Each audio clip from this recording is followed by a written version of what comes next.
Look, is everyone okay after Burnley? Tell me, how is Adam Webster? Is he okay? He's not too bad. Still a little bit of swelling. I think the game against Leicester will be too soon for him, and we'll wait and see whether he can make the weekend. Still a little bit early. We'll know probably more the next 24, 48 hours. But it's not as it stands at the moment. It's not a serious one. What's the nature of the problem? He just rolled his ankle, so the back of his ligament. As I said, not too bad, but still a little bit sore. So we just have to see how it settles down the next 24, 48 hours. Okay. Everybody else all right though? Everybody else come through it okay? Yeah, as you'd imagine, a little bit of fatigue around in terms of tightness and things, but we're trying to recover and we're doing that well. So again, we'll just make a couple of decisions as we get closer to the game. With a couple, we won't take any chances, but at the same time, the boys are in a good place and they're looking forward to the game. You mentioned Solly March being out for 12 weeks with his knee problem. He needs surgery. Has he had that surgery yet? And if so, has it gone well? Yes, he's had the surgery and it's gone well, so that's positive. Good for him, good for his long term. No major problems, just the surgery itself and the recovery, which is quite slow but necessary. So as I said, it's a blow for Solly and a blow for us because he's been really good and he's an important player and we'll miss him, but that's football. We have to find another solution. You say 12 weeks. Would you hope that he could be back before the end of the season? Well, yeah, I suppose there's a chance, but at this stage, I wouldn't want to put too much on that. The most important thing, I think, is that he gets his rehab done properly, and we don't put any pressure on him from a rushing him back perspective. He gets it done properly, and then we'll see. But you're off to Leicester. You went there in mid-December and were beaten 3-0. It was at a time when results weren't going for you. You go there this time. You're unbeaten in 6 in all competitions. You've won 4 of those. You've beaten Liverpool. You've beaten Tottenham. Do you sense that you go there with perhaps a slightly different mindset? Well, I think we're in a better place because of the results you mentioned. When we went there last time, we just lost Tariq, so we were just trying to find a way to adapt to losing him because he was quite important to our game at that point. And whilst we started okay in the game, in the end we were well beaten. So it hasn't happened too often to us this year. I would say that's probably the only time. But in the end, they've got some good, some top quality players. Brendan's done a fantastic job. But credit to us and the players in terms of they've recovered from that. It's going to happen sometimes in the Premier League. You have these setbacks, but we've responded well. And since the turn of the year, we've been solid and we've been competitive. So that's a bonus for us.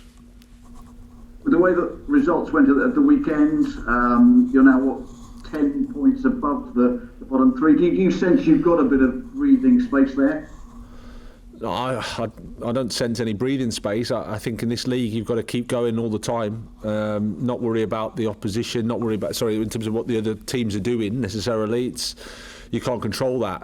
I think you've just always got to look to yourself, look internally in terms of how you can improve, what you need to do for the next game, keep it quite simple like that, and then just know in this league that every game is so difficult.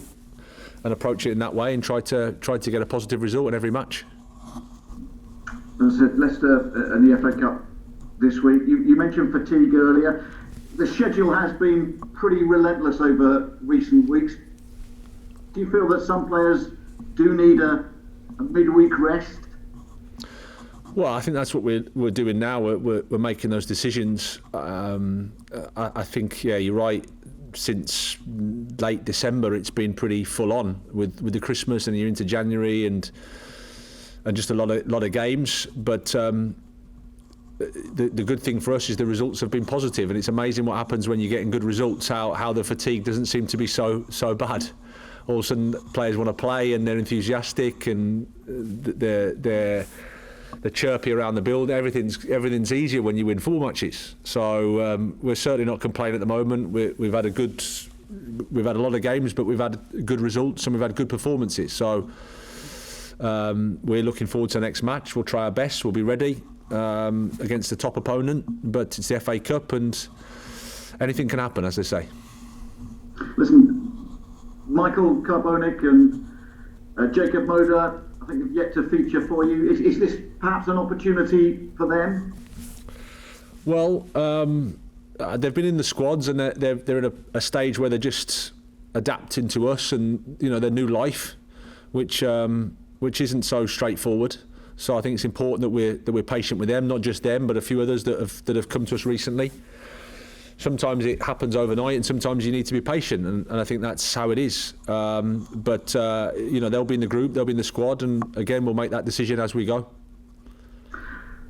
Look, in the light of recent online abuse that players have received, I don't know whether you're aware of this, but Oliver Dowden has today said that the government is going to change the law to make social media companies more accountable for what happens on their platforms.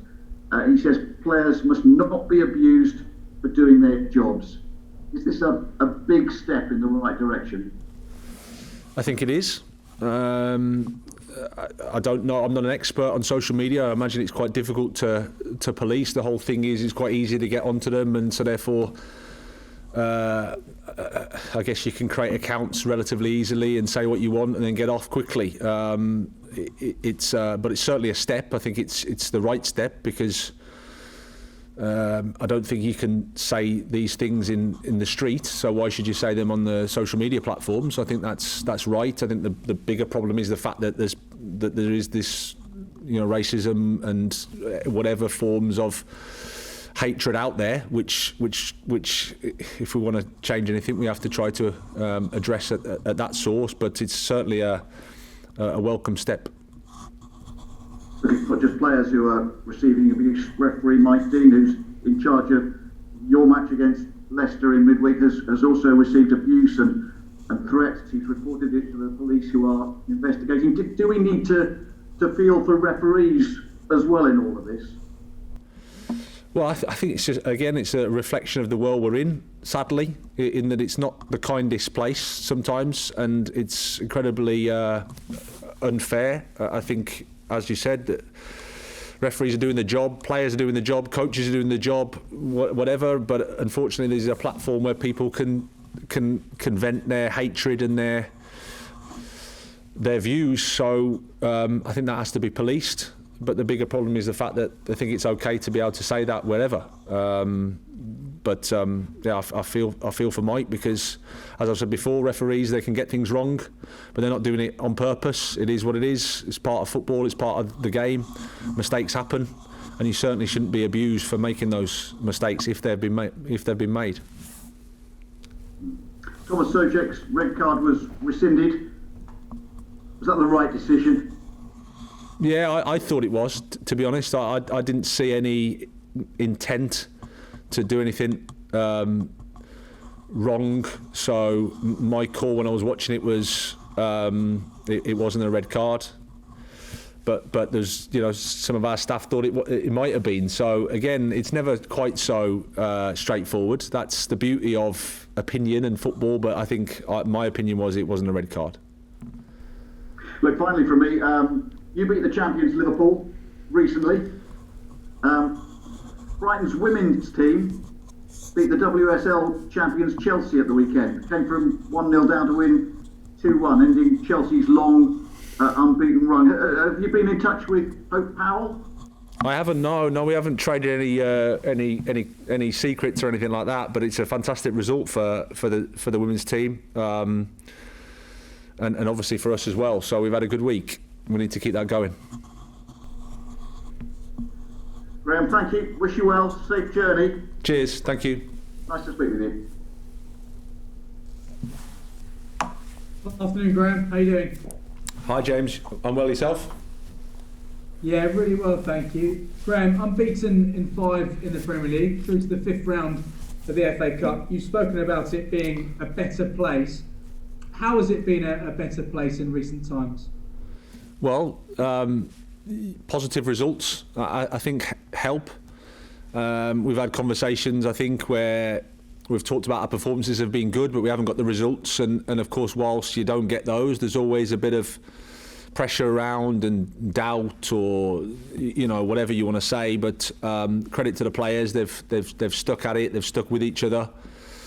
And they've got rewards recently for performances in terms of results, and we know that we're in this business to get those. So I think that's what's certainly helped. You've had a number of players who've had to drop out due to injuries. It's really bad news about Solly March. Tariq Lamptey's been out for a while, but when players have come in, they have impressed and done a job. What do you put that down to? The fact that when players are coming in, they are delivering the goods. Well, I think it's down to them. Their professionalism, their attitude. We stress all the time that you can't really have just 11 players. The challenge in the Premier League is you have a squad that every week half of those squad at least are disappointed because they want to play, and it's the hardest bit of the job is to select a team because there's options all the time. But credit to the players, they've stayed professional, they've stayed focused, they've stayed together, they've stayed supportive to the teammates, so that when the opportunity comes for them to play, they're in a really good place to help the team, and I think that's a really, really healthy environment. You've spoken about the performances being strong all season, but now you are getting the results. I wonder what's been the most pleasing aspect in recent weeks, the results you're getting. What's been most pleasing for you? The results. Like I said, I'd love to be able to say that there's some sort of magic thing that's happened since, but like I said, I think the performances have been good before we've got the actual results. But I think the fact that we've started the year with a really tough schedule, Newport, Manchester City, Leeds in a week, really I think gave us a lot of confidence, because we went to Man City and performed well. We came through a really tough cup game against Newport, which was always going to be really, really tricky, and then we went to Leeds and kept a clean sheet and reduced a really attacking team to not so many chances. And so I think that gave everybody a lift. And of course, the recent week has been fantastic in terms of belief again, confidence again. Because, like I said, we've always known that our performances have been good, but whilst you're not getting results, there's, we're only human as well. There's always a little bit of something there. You're thinking, can we do this? Should we do that? So it's nice for the boys just to get rewards, and because, as I said, we know that that's what we're here for. I imagine you really want to go for it against Leicester on Wednesday, considering the momentum you're building at the moment. But because of the number of games you've had in recent time, does it mean that you do need to think about potentially freshening things up? Well, I think whatever the game was, whatever the competition, there's always that thought process, and I think that's why this season's been so challenging, because you have to look at how people are recovering. The games are really short. That's the challenge of, I suppose, managing at this in these times. Sometimes you're accused of tinkering, sometimes you're accused of, not making the changes, because it doesn't matter what you do. Sometimes it is what it is. That's the challenge. But every game, I think you've got to look how the guy's looking, how can they recover, what's the right thing to do in terms of the team selection, and make the best decision, firstly for the players' welfare and safety, and then to try to win the game. And just finally from me, Graham, Adam Lallana and Danny Welbeck came off the bench on Saturday. I imagine they've not had the seasons they'd have wanted so far due to injury, but what sort of impact have they had behind the scenes? I mean, have they driven standards up in training simply because of what they've achieved in the game? Yeah, I think it's a combination, a little bit of what they've achieved, but more so, I would say, just how they are as people in the day to day. It's they're not speaking about the past with the guys. There's no reference to that at all.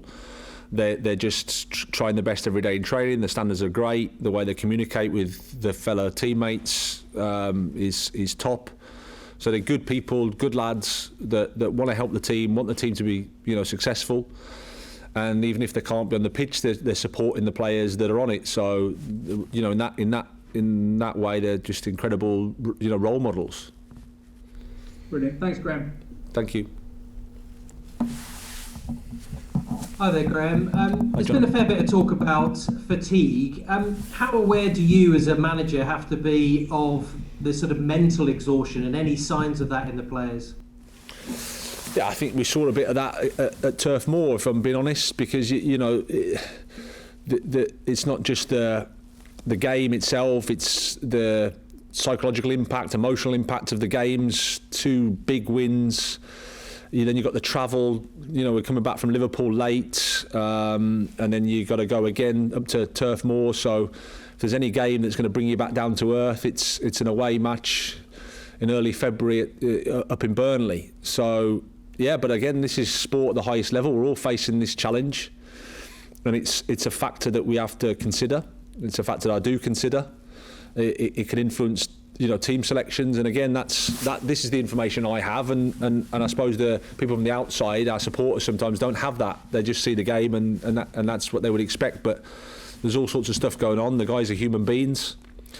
You have to take it into consideration. They want to play, but at the same time you've got to make sure they're in the right state to be able to perform at their best, because at this level, unless you're pushing to your maximum and delivering sort of best performances, it's hard to win.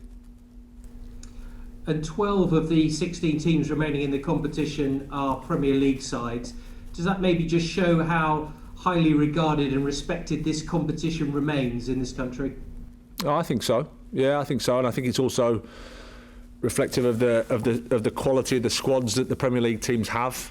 So that even if they're not playing the strongest 11, they've still got some players that are capable of winning games against, with the greatest respect, most of the lower leagues, especially without crowd, because I think one of the things that affects the FA Cup is, against Newport, for example, if there's 10,000 Welshmen in there, it's a different environment altogether. So I think that's also affected the way that the Premier League teams have come through.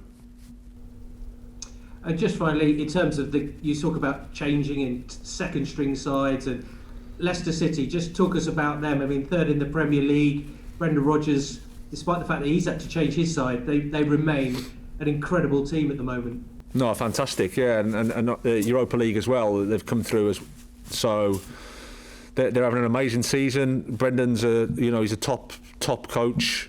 The job he's done there is fantastic. They've got some wonderful players, but they've also got a depth of squad. So credit to them as a club. They've recruited. They've got obviously a togetherness that means that even if they're not playing their strongest 11, they've got a group that can compete and can compete at a really, really high level. So whatever team, because you don't really know at this stage what teams are going to play, whatever team comes at us, we know they'll be a top team.